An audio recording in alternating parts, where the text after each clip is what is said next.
শুভ সন্ধ্যা বন্ধুরা। কাল 5 তারিখ শুক্রবার, আর কাল কৌশিকী অমাবস্যা। তাই কৌশিকী অমাবস্যা মানে শ্যামা মায়ের পূজা। তো সেই শ্যামা মা আমাদের গ্রামে কিন্তু পূজিত হবে কাল। আর তারই মূর্তি আনতে চলে গিয়েছিলাম আমরা এই সন্ধ্যাবেলা। সকালবেলায় আমাদের আনতে যাওয়ার কথা, যে হারে জল ঝড় হচ্ছে, বৃষ্টির কারণে আমরা যেতে পারছিলাম না। সেই জন্য প্রায় সন্ধ্যায় হয়ে গেছে, তখন আনতে গিয়েছিলাম আমরা ঠাকুর। আর আমাদের কোনো কাজকর্ম করতে হলে কিন্তু নদী পেরাতে হয়, সেই নদী পার হয়ে কিন্তু আমরা আনতে চলে গিয়েছিলাম।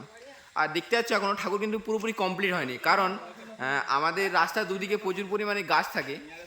সেই গাছ থাকার কারণে আমরা ঠাকুর কিছু ক্ষতিগ্রস্ত হয়ে যায়, সেই কারণে আমরা মণ্ডপে নিয়ে সেই ঠাকুর কমপ্লিট করি।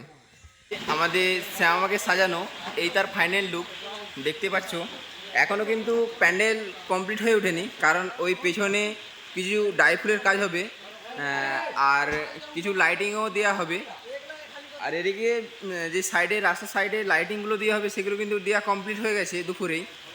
এখনও কিন্তু মাইকটা বাজানো হয়নি, মাইক এখনও নামছে দেখতে পাচ্ছ। আর সাথে বৃষ্টিও চালু হয়ে গেছে।